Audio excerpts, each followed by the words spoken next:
What's up, guys? Red Wolf here, and welcome to College Football 26. We're going back to NC State to finish what we started a year ago, where we could not get through 3 seasons. However, the plan this year is to be much more consistent and take this program to the top. In year 1 a year ago, we made it to the national championship, but this year's team does not seem to have the same promise as we did a year ago. Coach Marco McBroom is hoping to take the Wolfpack to the promised land of winning the first ACC championship since 1979.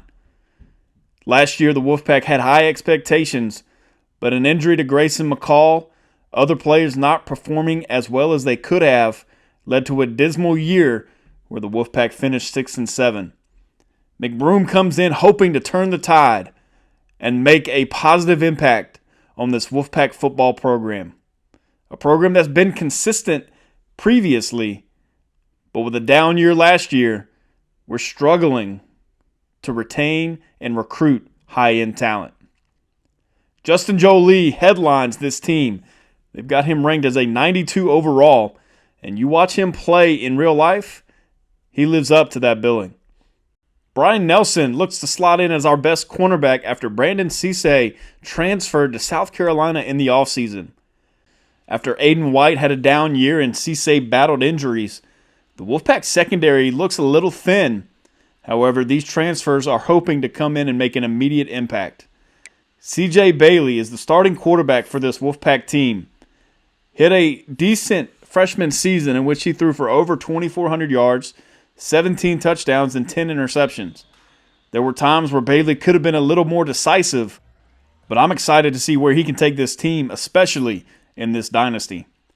Hollywood Smothers really came on during the second half of last season. Rated as a 3-star prospect by some outlets, a 4 by others, Smothers really showcased what his abilities could lead for this Wolfpack offense. We get a glimpse of it right there as he spins off a tackle for a nice gain of 10 to 12 yards in practice. The wide receiver room looks a little thin. Noah Rogers is the highest rated receiver at 80 overall. Kevin Concepcion's transfer really leaves a massive hole in that room. But that should give opportunities to other guys. Guys like Grimes, Justin Jolie, Noah Rogers, Terrell Anderson, and even Jonathan Paylor. We'll see who steps up this season and becomes Bailey's favorite target.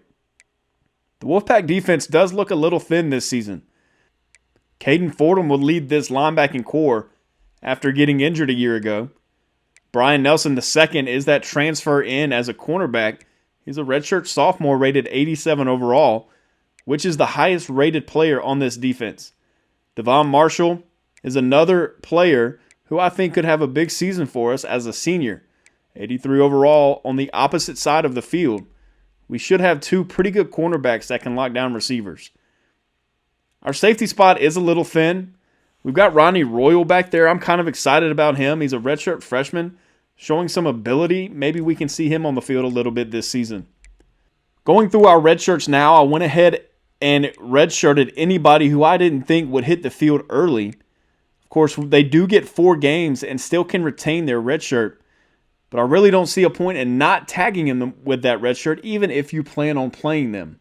It'll automatically take that red shirt off. Top 25 rankings are here. Texas is the number 1 team in the country.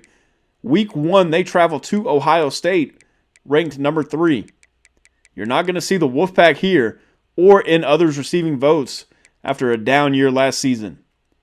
The only player with any preseason accolades is Justin Jolie, our all-ACC tight end picked to be a first-team performer. I'm really expecting a huge year from Jolie. If he doesn't, our year is not going to go well. Looking ahead, we open with East Carolina at home. Of course, the Wolfpack lost to ECU to finish the year last year, and we've been chomping at the bit all offseason to get revenge on the Pirates. Our first ranked opponent does not come until Week 7 at Notre Dame, and then not again until Week 12 at Miami. Of course, that's subject to change, but I don't see many of these teams getting into the top 25. Our depth chart for our skill players is here. Of course, we have Rogers and Grimes on the outside. Terrell Anderson looks to slot into the slot receiver position. Smothers is going to be our running back 1, flanking CJ Bailey. And of course, we've discussed Justin Jolie, who changed his number. He is now number 7. We need to look out for him this season. We're in practice now. We get to see a few of the highlights as we go through the rest of the team. Our offensive line is here. The left side is fairly strong. The right side and the middle with our center could use some work. Anthony Carter and Jacarius Peak look to anchor C.J. Bailey's blind side. And Teague Anderson is a transfer in on that right side at the right tackle position. Prototypical size for a tackle. We hope he lives up to his hype. We get to see a few of these plays. Bailey standing tall in the pocket, some pressure in his face as he throws an interception in practice. And that's what I worry about. If the blitz gets to Bailey and these guys can't get open, we're not going to score a lot of points. Some key defensive players this season. Sean Brown, Caden Forden are our 2 best linebackers. Sebastian Harsh is a transfer in from Wyoming. He really brings an element to this team that we didn't have, especially after Red Hibbler transferred last season.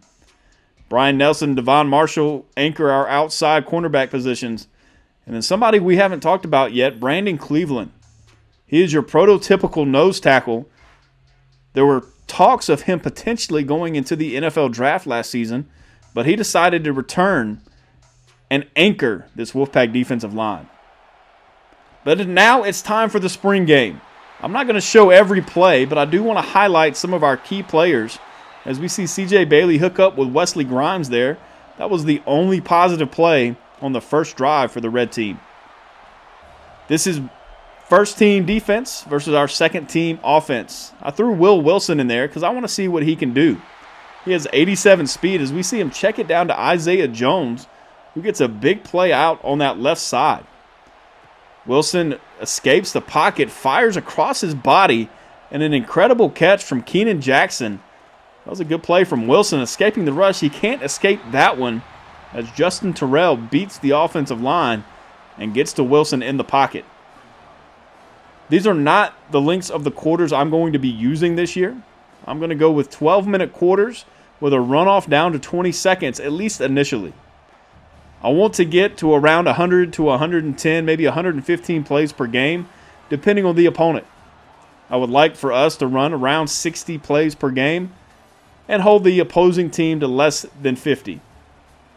That would be an ideal situation. It might not happen very often. I like the new graphics in this game. The score bug looks very good. We got used to last year's a lot, but I like the updates, especially with the in-game graphics showing the stats of the players without heading back to the play calling screen. You see Smothers with a pretty big gain there. Bailey back in the pocket now, throwing it deep to Noah Rogers. Looking up, the ball gets tipped, and it's picked off down at the 13-yard line. He was looking for Rogers down that left-hand side, unable to lead him as much as he was wanted to. The ball gets tipped, and the white team comes away with the interception. The same celebration in the game with the turnover bone. I'm okay with that. As we see, Damon Fagan is the recipient of this pass from Bailey. Fagan is the brother of former safety Cyrus Fagan, graduated a couple seasons ago. As we see some more pressure get to Wilson, and that was the only impact play on that drive.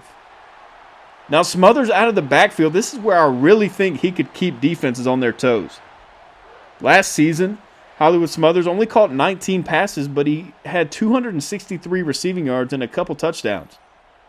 We need to get him out in space and let him work. He's very quick, very agile, able to make men miss in the hole. And I think if Bailey is able to check it down a lot, he should find the end zone several times. Now, second down and 5. Looking to the corner of the end zone, that's backup running back Jaden Scott. Another guy we haven't talked about a lot, but he's going to have to get a lot of run, especially as we're not sure Hollywood Smothers is able to carry the load of a full-time running back. An incredible catch here from the backup running back. Bailey puts it on a dime in the back corner of the end zone. Jaden Scott drags both feet. The referees are on top of it, and they call it a touchdown on the field. Still going to be a review in this spring game. The referees need practice too. But as we get a good look right here, this would have been good on Sunday as he gets the toe tap with his right foot, and the red team goes up 7-3. Wilson back on the field now. looking to make something happen for this white team. Our first team defense is playing fairly well. They held the white team to a 3-and-out after the interception last drive, as we see Wilson bring what he can do to the table. He has 87 speed. He's able to run, escape the pocket, and make things happen. He just had to throw that ball away, and we see the red team back on the field. Less than a minute left in this first half of the spring game. Justin Jolie with a tough contested catch. I left that one in there just to show what good hands Jolie has, as we're going to be able to find him in tight spots. We need to look for him early and often. Now, since this is a spring game, we're going for it on 4th and 2. We see Hollywood Smothers with the give, and this is what he brings to the table. He is a dynamic running back who has 52 yards in this first half in shortened quarters. He converts on 4th and 2 with a gain of 30 yards. A good lead block springs him, and he gets it down to the 25. Bailey is struggling so far in this second quarter, trying to find men open.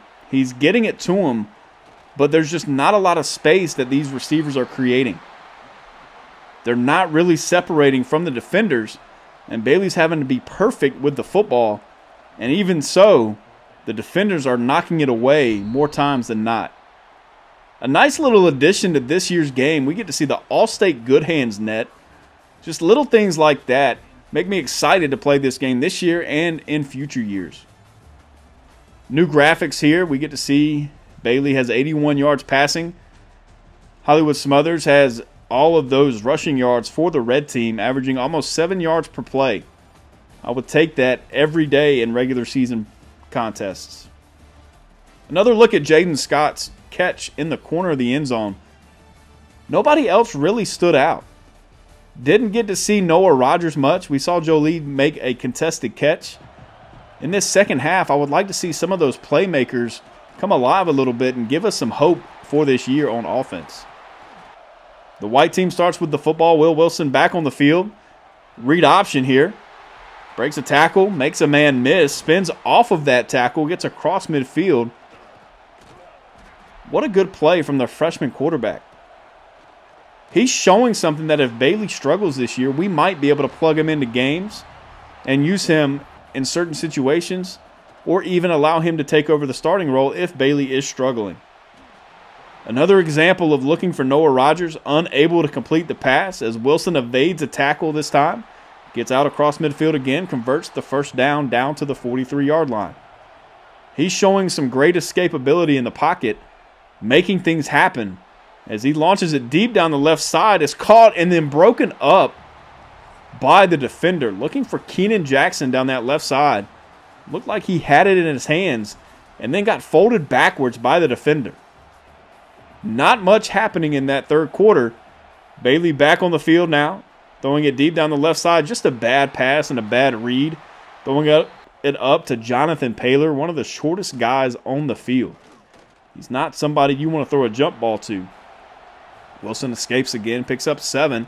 Back in the pocket, fires a bullet over the right side. That pass is complete. DeAnthony Green, gain of 10 yards. He's a backup tight end that we might see on the field some. Wilson with the snap on the read option, fakes it, keeps it, gets down inside the 10-yard line. Wilson is running all over this first-team defense as we see the white team get into the end zone and tie this football game up. Zach Kaiser, not a real player for the Wolfpack, but he is rated as a 79 overall running back, getting into the end zone for the white team. Makes a move in the hole, powers through a tackle, breaks the goal line. We have a tie game in this exhibition. I think a year ago I lost the spring game 56-41. CJ Bailey had an incredible game for the white team. Grayson McCall also played well. But this year it's a much lower scoring contest. The defenses are playing better, or maybe it's just that I need to get better at the game. Kaiser switches jerseys, catches this ball out of the backfield. We get to see the new dynamic sub feature. Hollywood Smothers showing a left knee injury. A little bit of wear and tear on his body early. And that's what I worry about. He doesn't have the prototypical every down back size. Really need to watch out for him. Keep an eye on his wear and tear. and maybe use Jaden Scott a little bit more than what I had planned going into this season. Smothers on the toss, going to break it around the outside, just gets taken down as we almost got to see Smothers' home run ability. Pump fake here, looking to the end zone for Noah Rogers, has it, and then gets broken up as he gets hit in the end zone. 2nd down and 10, now Bailey fires over the middle. There is Jonathan Paylor. Gets it down to the 9-yard line, 1st down and goal, and then Smothers gets the handoff, breaks the plane, and gets into the end zone. 9 carries, 75 yards, and a touchdown. He also had that 22-yard catch earlier in this game. An outstanding performance in this spring game from Hollywood Smothers, showing what he's capable of and hoping to prove these writers wrong and not choosing him as a preseason All-ACC performer. Wilson now, with less than a minute left in the game, hoping to lead this white team to a comeback. A give now to Isaiah Jones allows them to convert. It's 2nd down and 10 after the spike. Wilson in the pocket, having to roll left, gets hit, taken down by Justin Terrell. Makes it 3rd down and 19. Wilson in the pocket now, fires deep down the left-hand side. Looks like he has a man, but he completely whiffs on the catch. Keenan Jackson had a chance to catch that football and allow the white team to get down the field, but it gets picked off by Johnson, and that'll end the game. Not a very impressive start for this series, as the red team only musters 17 points on our second-team defense. Maybe that means we have more depth than I thought, or it just could mean that our offense is going to be in trouble. Of course, Smothers is our player of the game. Double-digit touches, almost 100 total yards. Of course, getting into the end zone, the game-winning touchdown with about a minute left in this game. We need to see some of our pass catchers step up, though.